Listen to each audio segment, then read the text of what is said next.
by thanking our sponsor, BAE, who is just a terrific active member of the New England Council, and you all know the great work that they do here in this great state. But I want to thank them again for their many years of outstanding support. Truly been a very busy couple of months since we started our in-person event. We've had so many in the last couple of months, to say the least. I thought that it would be a very quiet, maybe a couple of weeks of relaxation, slow it down a little for the New England Council in July and August. And I've been pleasantly surprised of what is coming up in the next couple of weeks. It has been very busy. We've really haven't taken our foot off the gas pedal at all. Next week, we'll be in Washington, D.C. for a capital conversation with the senior senator of this great state, Senator Jeanne Shaheen, on July 27th. We'll be back here at the IOP, Neil Levesque's landlord here, for a Politics and Eggs on August 3rd for two people that spoke at our Washington event just recently, Jonathan Martin and Alex Burns, and terrific writers for the New York Times. They wrote a bestseller book, This Shall Not Pass. I hope that many of you will participate and be here, because I think you'll find it very informative, to say the least. August 4th, we'll be heading north up to Burlington, Vermont, with a capital conversation with Congressman Peter Welch, who is now running for the United States Senate. And we also have a few more exciting events here. Again, Politics and Eggs in the work. Stay tuned for some announcements, but we do have one to announce today. August 17th, the former Vice President of the United States, Mike Pence, will be speaking here. And I hope that many of you, again, will take the time to come here and hear the former Vice President. But today, we are truly honored to welcome back a tremendous leader, not just for this wonderful state, but for the region and for our nation. And as you know, Maggie Hassan is serving her first term as a United States Senator, serving as the 81st governor of this great state after 2 terms there as governor, and now seeking re-election.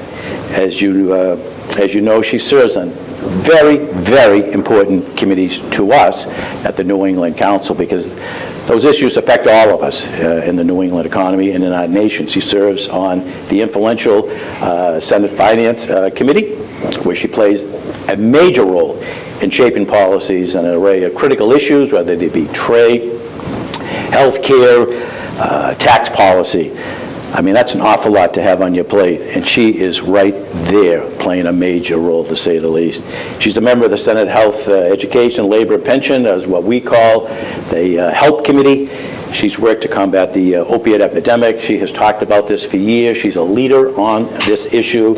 She's also spent a great deal of her time spending time listening to people who are being affected by mental health. And I know there are many people here who are also in the field that have cheered her on for her support on that very important issue, to say the least. She's also spent time trying to find ways of making our students better equipped for the 21st century workforce. Needless to say, we're delighted that she could join us today and maybe give us some update on some of the key issues that the United States Senate will be facing and the remainder of the 116th Congress. So obviously, we changed this up a little bit. Instead of having the senator come and give a formal presentation for several minutes, we thought we'd have a conversation. We could ask maybe a few questions of her, and hopefully that you'll have questions to ask. I know my friends from Aarp have already said to me, can we ask the senator a question? And so we'll be more than happy to ask her the Aarp question. And if you have a question for me also, I'll be more than happy to answer. But she has just been so gracious in making herself available to us at the New England Council. So we thank her. So, Senator, welcome. Good morning. Okay. Good morning, everybody. Okay. Well, Senator, we've had so many discussions over the last several months about a $1 trillion bill slim version of the Build Back Better bill that Senator Manchin thought that he might be able to support, and Senator Schumer said, I think we're close to getting a bill that might have language in there addressing environment as well as maybe some prescription drug. And then we find out over the weekend the bill has fallen apart. Your thoughts on how the Senate's going to handle this? Well, first of all, just good morning, everybody. Thanks for being here. Thanks to the New England Council for organizing this. And it's just really great to see so many familiar faces. It's great to be back at the IOP. It's just great to be together, I think. So thank you for making this happen. Look, I think it's really important that we not take our eye off the ball here, right? When I am out and about talking to Granite Staters, they are concerned about a lot of different things, but obviously inflation is top of mind to folks, the price at the pump, and other costs that feel like they keep going up and up and up. So what we still are focused on in this reconciliation process, which is just Senate speak for getting budget adjustments through, is how we lower the cost of prescription drugs. And there is agreement among Democrats about this prescription drug piece of the larger package, which would just be a game changer and truly a lifesaver for a lot of Granite Staters and Americans. It would finally allow Medicare to negotiate for prescription drug prices.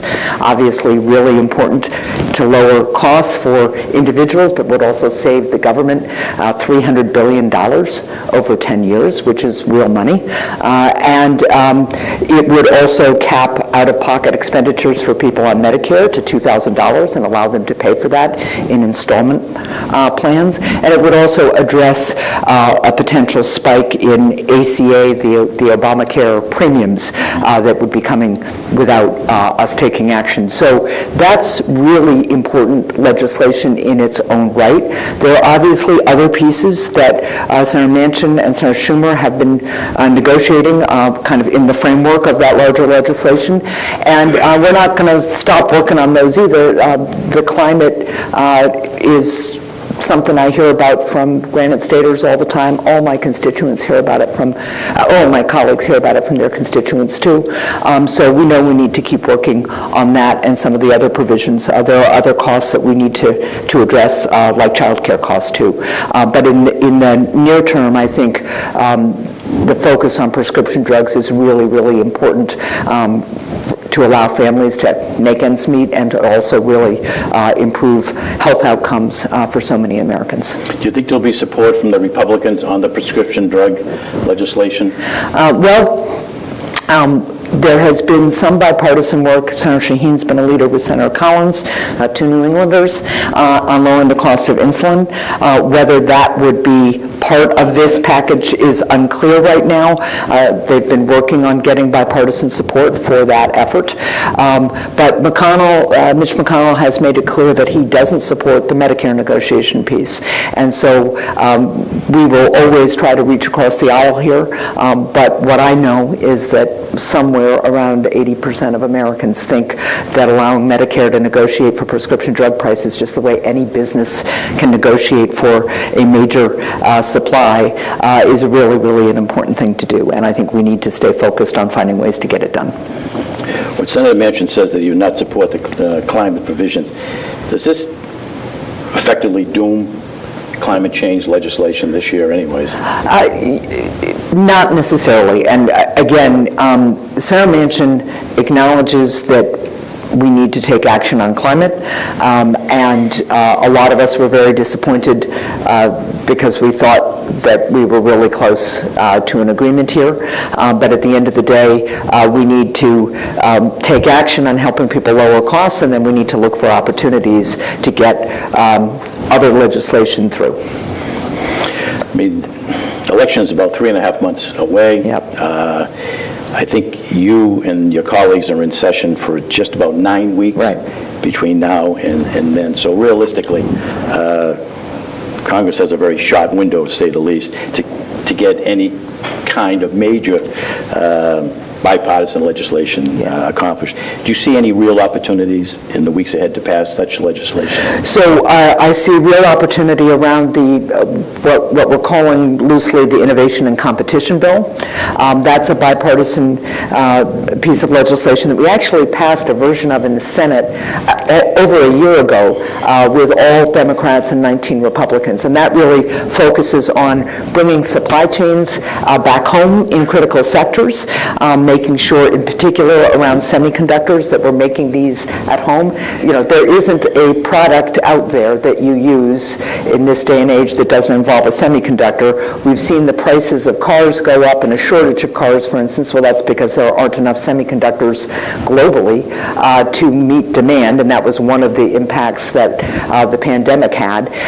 So semiconductors is a piece of what we need to do. It's also really important that we make semiconductors here in the United States for our national security, too. That legislation that we passed last year was pretty comprehensive. It also invested in research and development and innovation partnerships between universities and businesses. It invested, too, in some workforce training programs and some changes in our workforce training opportunities so that more people would have access to the kind of professional training and training in things like the trades and high-tech manufacturing that our businesses need so much. And at least some portion of that looks like it will get done in the near term, along, I hope, with the prescription drug legislation. We also have important legislation for veterans that's just about over the finish line, that's bipartisan, on making sure that we are providing care to people, veterans who were exposed to toxic substances while on duty. So the CHIPS Act, which is what you're referring to, right. You see that passing? I see, I am hopeful that some version of the CHIPS Act passes. The comprehensive legislation that we had will probably need to be narrowed in the short term, partly because Senator McConnell has indicated that he will hold up the whole thing if it isn't narrowed, and it's really important we get the semiconductor piece of this done. But none of us are giving up on the other aspects of it. Precisely when they get done is always a little bit of a challenge given the calendar that you've talked about. But there's huge bipartisan support in the Senate for a much more comprehensive bill, and we're going to keep pushing. And under the CHIPS Act, I think you appropriate $52 billion. Yeah. China is committing $150 billion to expand its semiconductor industry. Taiwan chip makers are investing $120 billion to strengthen their grip on the global market. South Korea has plans to spend $450 billion over the next 10 years to stay ahead of foreign competition. And there's a threat from the Intel folks who want to build a $100 billion chip factory in Ohio, who are putting it on hold right now until the CHIPS Act passes. So to me, I mean, we've been active in supporting the CHIPS Act and sending letters to all of your colleagues. We just think it's a national security, it's an economic security issue that it needs to pass. And so hopefully, with your advocacy, we'll get it over the line. It needs to pass. Senators in both parties understand that it needs to pass. It's also, the numbers that Jim just read to you really tell this story of what the rest of the world is doing. And when you have governments investing government funds in critical industries and the United States not doing it, it really puts us at a disadvantage. And when you think about military equipment in particular and its reliance on semiconductors, I mean, right now Russia is having a major challenge repairing its military equipment as it prosecutes this unconscionable war in Ukraine, in part because we have effectively slowed down their capacity to import semiconductors. And so when you think about that playing out in front of us, it's instructive about what we need to do as a country to be self-reliant and secure. You indicated as you go around the state here and meet with the consumers, your voters who are all consumers, inflation continues to be the number one issue that impacts families across the state and our nation. Inflation at 9.1% released just last week. shows that it's not getting any better, that we're still at a level not seen in some 40 years. Even when you strip out the energy and the food, it's still 5.9%. President Biden says he has a plan to address inflation. However, some analysts believe that we need to rein in spending. Others say we need to raise interest rates, again, beyond what the Fed indicated last month. What approach do you think we need to take to bring down inflation? Well, so first of all, on interest rates and the Fed, it's just really important that the Fed is independent and that people don't apply political pressure to it. So I'm going to leave the interest rate discussion and determination where it belongs, which is with the Fed. I think they're following it closely, and they'll do what they think is right to help with inflation. We obviously, though, know that between the supply chain challenges that were really exacerbated and laid bare by the pandemic, as well as the war in Ukraine, that we have some tools that we can use to address the supply chain issues. The bipartisan infrastructure bill actually took some really important steps to do that, and that's been kind of lost in a lot of the discussion. When you improve your transportation infrastructure, not just roads and bridges, but also ports, you're making your supply chain more efficient as well and speedier. We also, that's why we're looking so closely at what kind of supply chains we need to really reshore in the United States, what kind of manufacturing we need to reshore. So those are longer term things we can do, but we also know that we have to do more to help people with their costs right now. So that's why I support suspending the federal gas tax for at least the rest of this year. That puts more pennies in people's pockets, and every little bit adds up. We also need to focus on what big oil isn't doing, which is increasing the supply that it has. It has about 8,000 to 9,000 permitted wells already in this country that they could tap to increase supply. They have made a conscious decision not to do that, and they are seeing record profits, and they are using that for stock buybacks that really benefit their top executives. So a number of us are really pushing the administration to look very closely at the behavior of big oil here, while we also do think, I'll continue to advocate for suspending the gas tax. I encourage states to suspend their gas tax. And then you look at things like prescription drugs and say, okay, that's a cost that we can do something about right now. Again, helping people with their costs in the short term while addressing some of these long-term issues is really, really important. Just putting your foreign affairs hat on, Putin's illegal war against Ukraine has been a shock to all of us, and the brave people of that nation deserve our support and help to restore their freedom. Congress so far has appropriated a little over $40 billion for their defense. Do you see a further effort to expand that amount in the months ahead? And additionally, are you worried that American people are getting fatigued by what's happening in Ukraine? So what can Congress do to ensure that this doesn't happen? Right. So a couple of things. We've talked about Putin's war being illegal. It's unconscionable. And we are seeing a level of bravery and resilience from the Ukrainian people that is just amazing to observe and watch, and we need to do what we are doing, which is financial aid with weapons, because the Ukrainian people are giving their lives for what we all have, which is democracy and freedom. And the Western Alliance needs to stay strong and stay together. And we need if we need more financial assistance, I think there will be bipartisan support for that in Congress.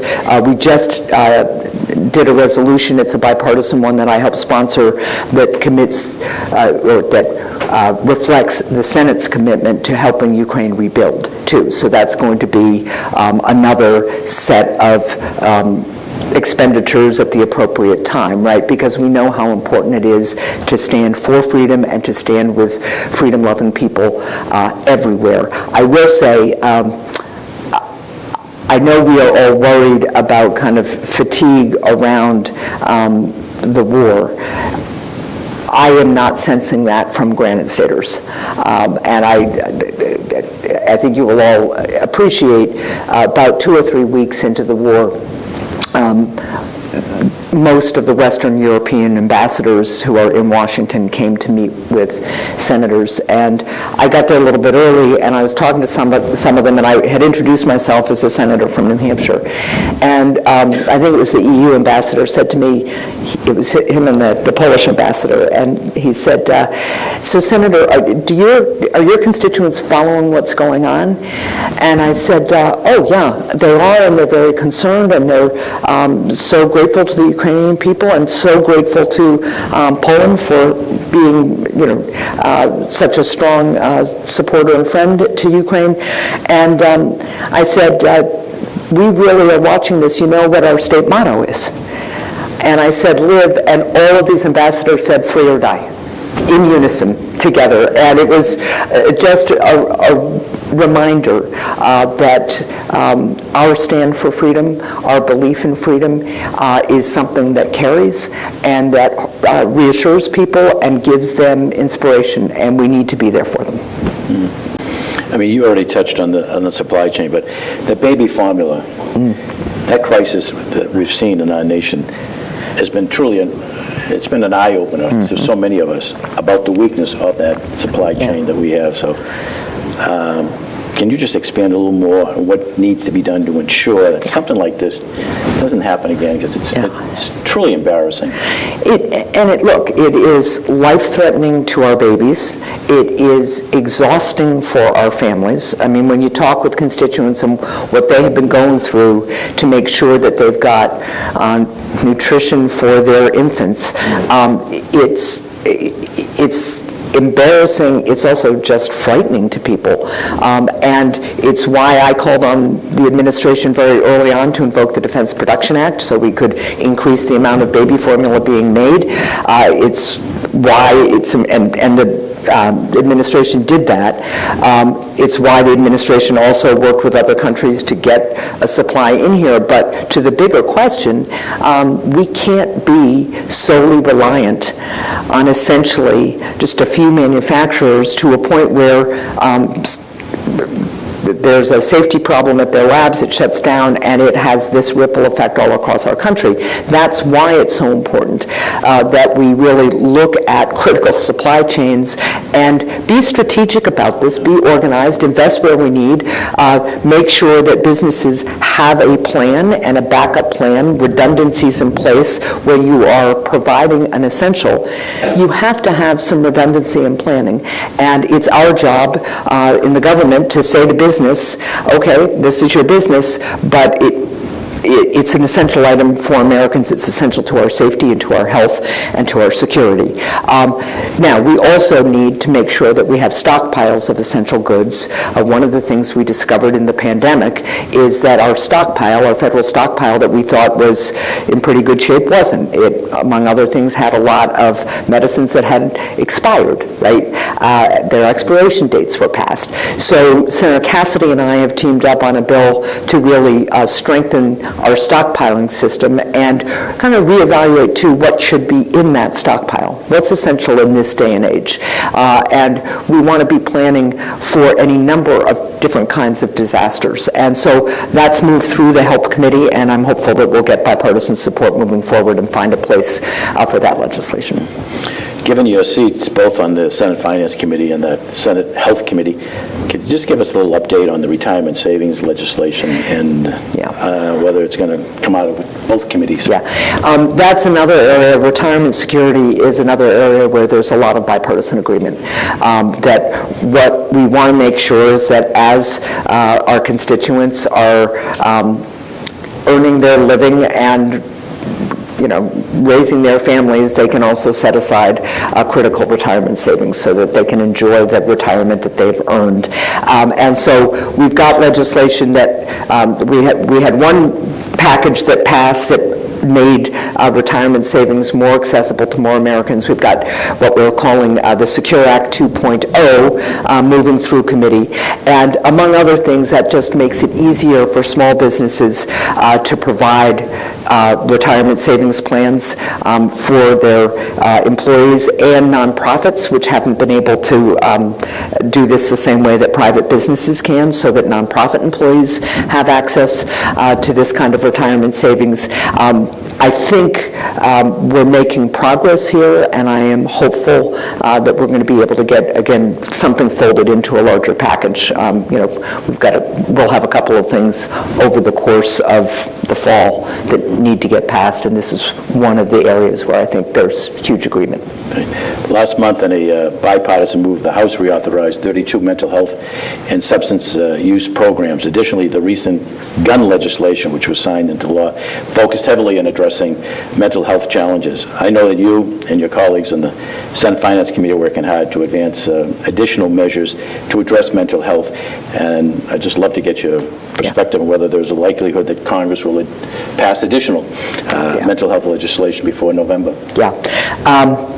The first meeting I had when I was governor here was with advocates for improving mental health resources in our state. Remember, the Great Recession had decimated state budgets all around the country, including ours, and we had really fallen behind in our community-based behavioral health services. But back then, so that's January of 2013, I was hearing about the issue mostly from advocates, often people who had family members who suffered with mental illness. What has changed over the course of my service is how much I hear now about mental health challenges from everybody. And I'm seeing John Broderick sit right here, and I thank you, John, for your leadership around this issue. The people of New Hampshire are very, very grateful to you for your leadership in it. And I will tell you, not only am I hearing about it from every veteran service organization that I meet with, their number one concern about veterans, particularly veterans who are just transitioning right now out of service into civilian life, is mental health. I was at a school district last spring, so spring of 21, talking to students as young as first graders, as old as 12th graders, teachers and administrators, just about how they had navigated COVID. This was a district that had stayed open and had hybrid learning when there were outbreaks of COVID. And I was, towards the end of the conversation, asking the kids, how are you guys doing socially? I was kind of tiptoeing around the issue because growing up, when I did, there was a stigma around mental health. You didn't talk about it. And so I'm kind of tiptoeing around the issue, how you're all feeling, because I've been hearing from parents that remote learning had been really hard. We obviously had been through the trauma of the pandemic, kids that had lost loved ones.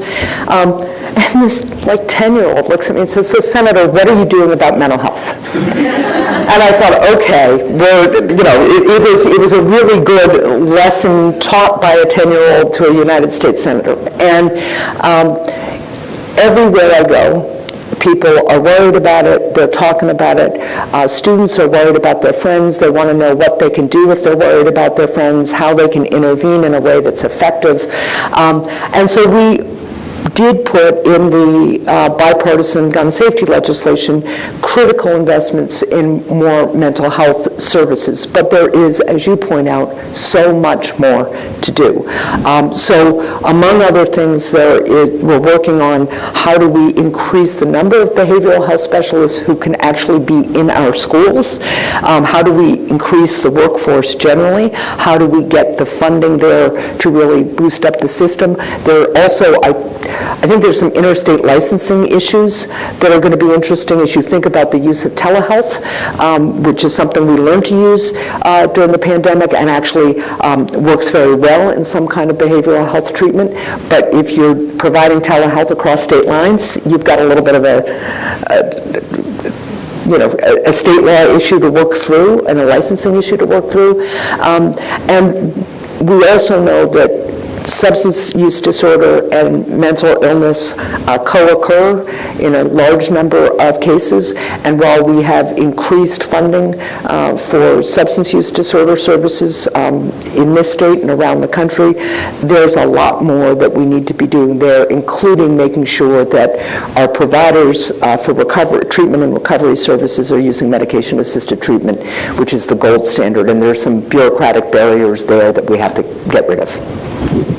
You know, according to the Centers for Disease Control Prevention, over 107,000 Americans lost their lives due to drug overdose during this past year. Yeah. That's a 15% increase over the previous year, and if you go back to 2015, it's a 123% increase.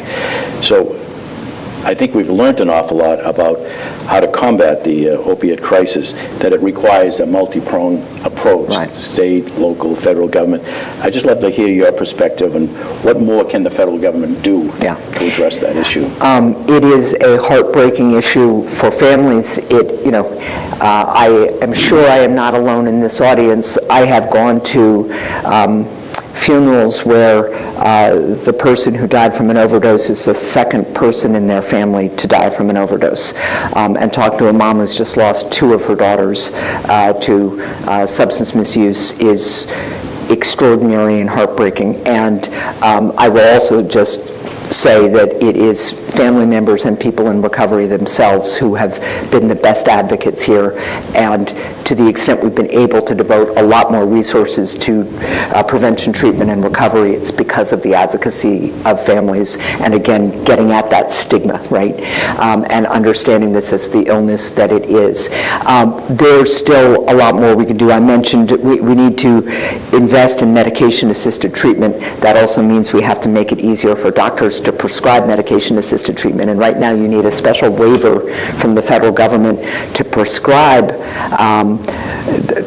medication-assisted treatment, although you don't need a special waiver to prescribe an opioid, right? So we're working on, Senator Murkowski and I are working on that. The administration's taken some action, but there's more we need to do. But there's, in addition to increasing funding for prevention, treatment, and recovery, making sure we're integrating substance misuse treatment into regular health care, and providing more services and more expertise. We also need to deal with the flow of fentanyl into this country. In 2019, I went to China with Senator Coons, and one of the things we did was meet with essentially the head of China's DEA. And at that point, they were not listing fentanyl as the kind of controlled substance that it is. And we were seeing the flow of fentanyl into the United States from China just growing and growing and growing. So we took action to make it harder for fentanyl to come into the United States through the United States Post Office. We pushed China. They listed fentanyl as a controlled substance. They began to crack down on it. Now, precursors to fentanyl, the chemical components to fentanyl, are coming from China to Mexico, and cartels are creating fentanyl down in Mexico. So the other thing we have to do, in addition to getting our frontline people on the border a lot more resources, personnel, physical barriers in some places, fencing, technology, we have to focus too on the technology that exists to detect fentanyl as it is coming over the border.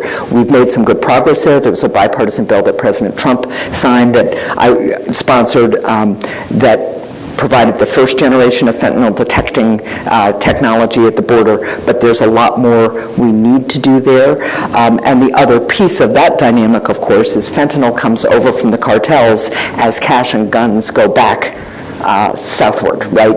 That's what feeds the cartels too. And we don't have really good southbound controls. They're good when we use them, but we don't have enough resources to use them in all the places we need to. So that's the other piece of this puzzle that we're trying to work on. You spoke to the New England Council virtually on January 7th, 2021, and you shared a chilling first-hand account of the previous day's attack on the Capitol. And many of us have watched with rapt attention over the last few weeks on the details on that day's events. And what has been disclosed since then with the January 6th committee public hearings. What do you think will come out of these hearings? Do you think there will be criminal investigations? Do you think there will be charges? And more importantly, how will that impact the elections? So first of all, I remember the Zoom conversation with the council on January 7th very well, and I was so grateful, even if it was just by Zoom, to be with friends in that moment. So I thank you all for listening, and I thank you all for being part of it. And Jim, I thank you because you made it possible to talk about that day. I remember the conversation. It is still hard, I think, for many of us to absorb what actually happened on that day. And even for those of us who sat through the second impeachment trial and saw a lot of the video that we had never seen before up close, what we are learning from the January 6th Commission is astonishing, saddening, outrageous, all of it. Two things. It's just first and foremost a reminder that democracies require constant vigilance. Sustaining a democracy requires constant vigilance from everybody. I think you and I have talked about my dad in the past. My dad was a World War II veteran who used to say to us, what are you doing for freedom today? Which, when you're 10 at the breakfast table, is a little hard to kind of process. But he was serious because, of course, the greatest generation saw up close what happens when democracy withers and tyrants take over. And so it's really important that the January 6th Commission is giving us a detailed view, a year plus out, of what really happened, what led up to that day, learning that it wasn't just this kind of spontaneous accident, but that it really was conceived as a means to interfere with the peaceful transfer of power. And we need to make sure that we learn from this what we need to do to prevent it from happening again, but also what we need to do to strengthen our democracy going forward. What does it take to nurture and sustain our democracy in this very big, diverse country of ours? And in terms of criminal investigations, obviously, the committee is gathering evidence. I've been very impressed with the, kind of careful, procedural, thoughtful way they have gone through this, the way they are presenting it. They are clearly waiting for evidence and then figuring out what they think that evidence means, and they're going to make referrals as they see fit, and then we're going to need to let the Justice Department do its work free from political influence, which is what is so critically important here. Mm-hmm. Well, as you know, the President's party, regardless of who is in the White House, tends to suffer losses of congressional seats during the midterm election. So right now, the Democrats have a very, very razor-thin majority in the House, 3 seats.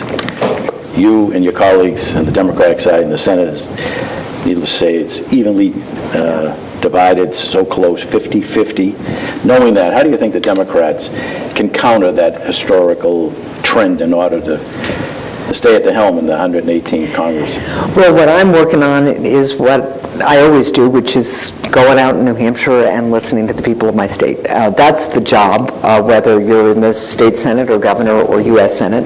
And luckily for us in New Hampshire, we are able to have these conversations kind of all the time because the citizenry is so engaged. We're small, we know each other, and people participate here at all levels of government and all levels of volunteerism. And so I continue to listen to people in my state, and I continue to work to deliver on the priorities that they've identified as the ones that really matter to them. And I will keep doing that. I will listen to them as I did about the need for high-speed internet in every community in New Hampshire. That's why I became one of the negotiators in the bipartisan infrastructure deal. Yes, people talk to me about roads and bridges, which are important in their own right, but they also really, really, for years have been saying to me, we can't take the next step forward, whether it's in our schooling or in our business, because we don't have high-speed internet in critical parts all over the state. So we now are going to have access to high-speed internet in every community. Similarly, people kept talking to me when I first got in the Senate about this absurd practice of surprise medical billing, right? You pay your insurance premium, you go to your in-network provider, let's say, for an emergency, and all of a sudden, in your mailbox, there's a bill for thousands of dollars because the radiologist turned out to be an independent contractor for the hospital and not part of the network. So I teamed up with Bill Cassidy, Republican from Louisiana, and we've now banned the practice of surprise medical bills in this country. And since January 1st, when that law went into effect, 2 million surprise medical bills have been prevented in this country to date. So those are the types of tangible things that I really work on and talk to people about and work to deliver on. And that's what I'll keep doing, and that's what I think people expect from their elected representatives. They don't necessarily expect to agree with us on everything, but they do expect us to listen to them and deliver for them. And that's how I've won tough elections in the past. I hope to be able to do that successfully in this year, too. But at the end of the day, this is also about making sure people understand democracy has the capacity to deliver. Because to our point about January 6th, it takes vigilance and work to sustain a democracy. If that democracy isn't delivering for you, it gets harder to keep the effort going. And I think it's really important for people to see tangibly that we can deliver. And that's why, again, gas prices, prescription drugs, there are things we can do right now that will help people. That's the way you get through tough times. And we're in a time of uncertainty. We're in a time of some instability between the pandemic and the war and a lot of technological transformation. We need to come together and realize that we've gotten through times like this before. We're going to get through them again. But it does mean we have to listen to each other, be practical the way Granite Staters are, and get things done. Well, let's hear from your constituents. So we have some questions from Tom. Do we have a mic? Yes. Maybe we don't have a mic. Yeah. Okay, go ahead. Senator, I'm sure I speak for so many people, thank you. Despite all the uncertainty that you referenced, that you still focus on the items that matter, the population health, the oral health, veterans, mental health, you mentioned Justice Broderick, the medical surprise billing. So I'm really grateful that despite all the noise and uncertainty that you still focus on those items that matter and that are somewhat more in our control. One of my huge passions after oral health, as you know, in veterans is early learning, child care. And I know I speak for other CEOs like Ken that the workforce shortage and the labor shortage, some of that is because of the workforce behind the workforce. Child care industry isn't as supported as it should be. I know you did a lot when you were governor as well, by the way, on Medicaid, so thank you. So in terms of pragmatically what the federal government could help perhaps do on the early learning child care industry, because that actually, the reason why I've been able to get more people involved now is people now are understanding that the labor shortages somewhat relate to the workforce behind the workforce. So specifically, what do you think the federal government can do? Thank you, Senator. Well, Tom, thank you, and thank you for the kind words. Thank you for your leadership, not just on oral health, but on health generally. That's the other area where we know all health is health. Right? And we need to make sure that we're making it accessible for people. There are a number of proposals in Congress to deal with the child care shortage and the expense of child care. It's two things. One, it's very expensive for people and families. It's for many families, it's now costing more than college tuition does. And there are also just shortages in large parts of the country. That was true before the pandemic, and then it just got exacerbated terribly throughout the pandemic. And I am hearing from constituents, particularly women, and the data is reinforcing this, that they'd like to go back to work, but they really don't have child care options that work for them. And I will take a step back.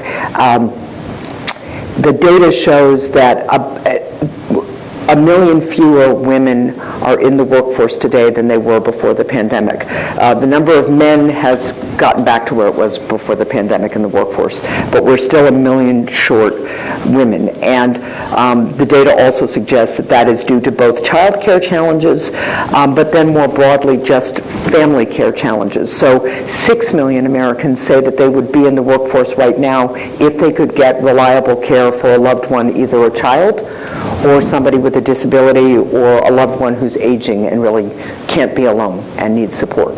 And so there are proposals that would cap the amount of child care expenses that working families had to pay by percentage of income.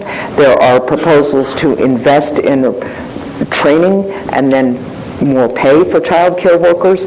There's also the Better Care, Better Jobs Act, which looks at home and community-based care, and among other things, it would not only help people get the credentials they need to be really good qualified home caregivers, but also raise their pay. I don't know about the rest of you. I think most of you know I have an adult son with severe disabilities who lives at home with Tom and me, and we have seen the value of caregiving throughout Ben's life. Creative, wonderful people who have helped him be a member of his community and helped him stay safe and healthy and out of the hospital. And we need to invest in all of that kind of care and support, not only for better care, not only for better jobs for the people who are gifted, wonderful caregivers, but we also know how important it is to our economy. There's a bunch of different proposals out there. They were part of the larger Build Back Better package.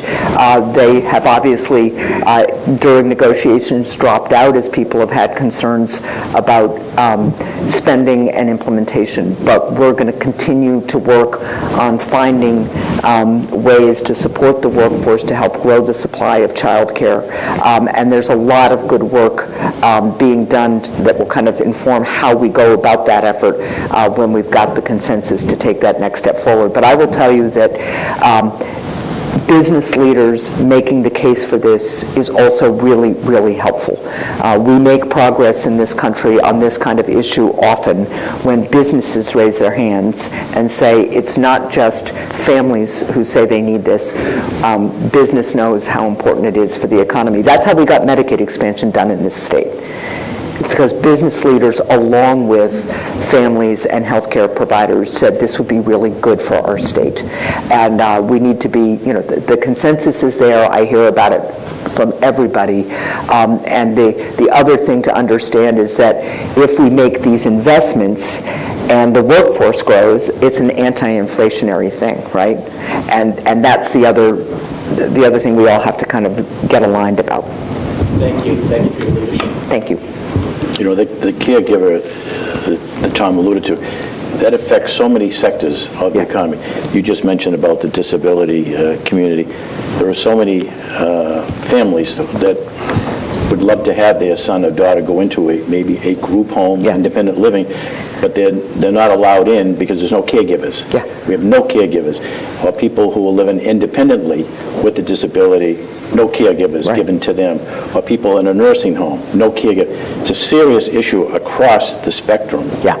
It's an extraordinarily serious issue. And it's the other thing that I think sometimes, just talking workforce generally, we've lost sight of is we've lost over 1 million Americans to the pandemic.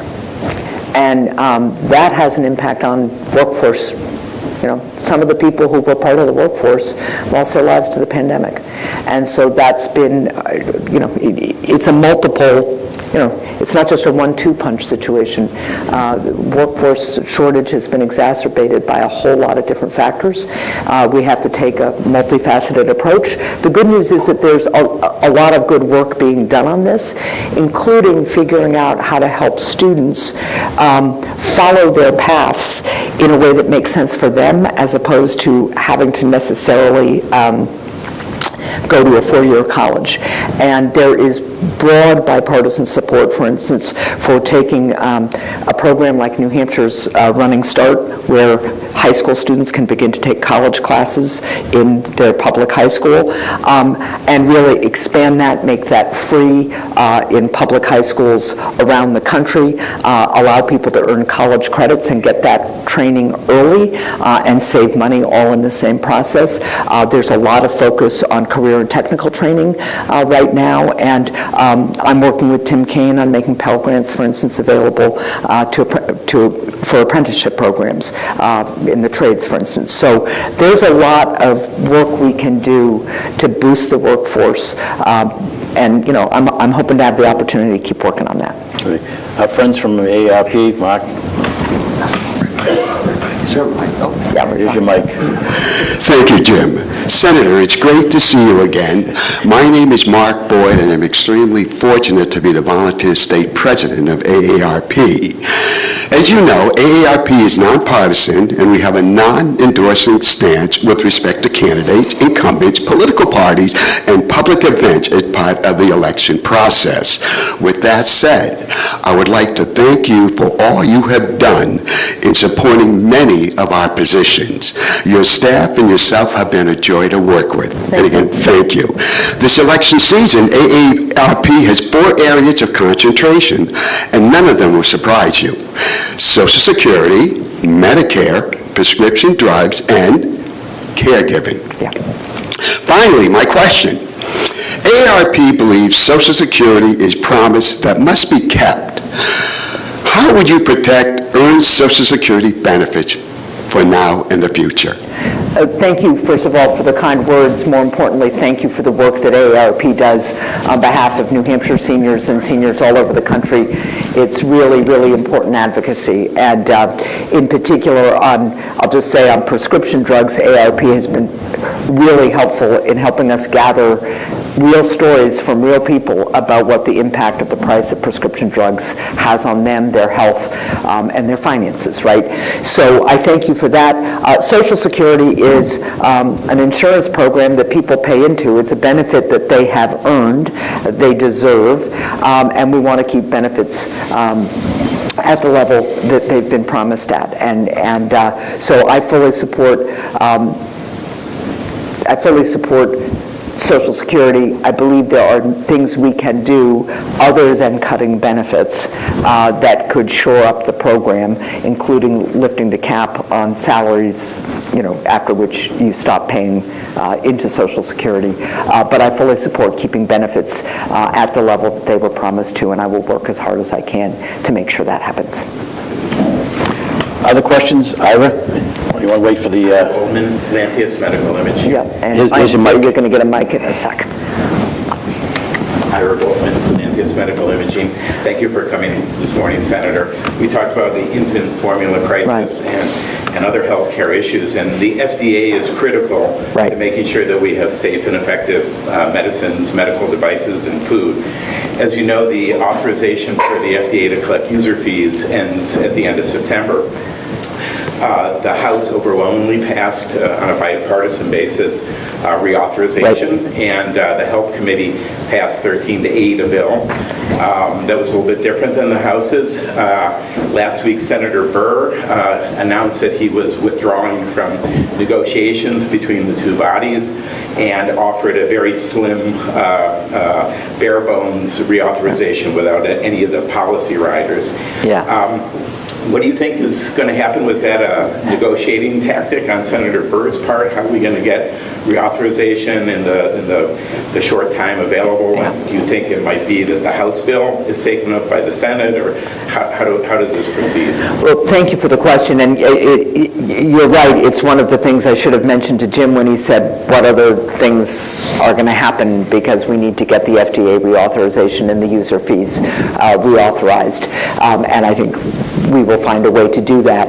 I don't have a lot of inside scoop for you right at the moment about what Senator Burr is or isn't doing. I do know that there is bipartisan support for getting this done, and we're going to need to, as is sometimes the case when there are significant disagreements on the policy riders, you tend to kind of put aside what you can't agree on and enact what you can't agree on for this very important agency doing its very important work, right? It is helpful to me to be able to go back to Washington and say, one of my healthcare providers in New Hampshire just asked me about this, we got to get it done, and we're happy to follow up with you as we see things unfold. Maybe take one last question, because I'm conscious of the time. If you have one last question for the Senator. Lee Welton from Pitney Bow. No one will take it, I'll do it. I don't know if this is on. Thank you. I can just speak loud if that's better. Thanks. It's really more of a compliment, and it really, Senator, thank you. You talk a lot about bipartisanship, and a lot of people talk about it, but you really live it. We talk a lot about supply chains and talk about inflation, and you're pretty modest. I want to give you credit for another bill that you helped deliver this year that has to do with the Postal Service. It was the Postal Service Reform Act, and we think about how all of us shop online and how we all need a supply chain that can deliver for us and how we all need competition in shipping.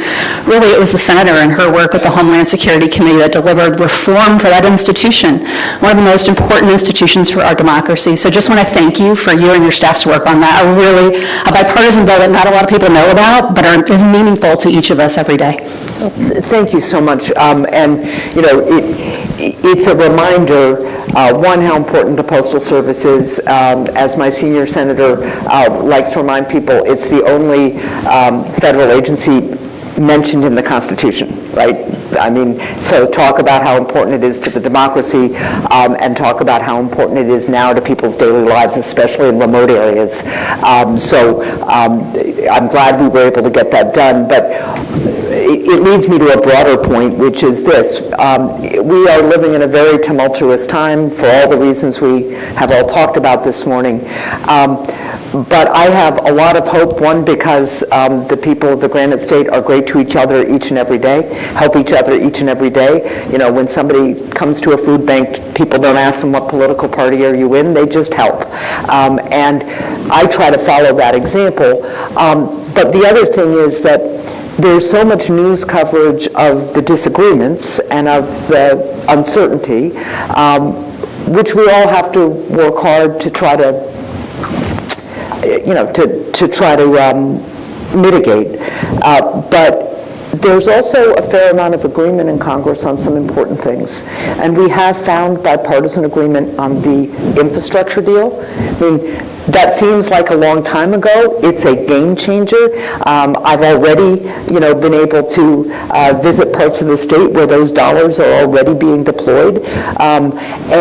That was a big deal. So are a number of the other bipartisan efforts that we've done, and the postal reform is one of it. And for those of you who don't know, a while back, Congress passed something that said, for whatever reason, the Postal Service had to prepay its health care expenses for employees.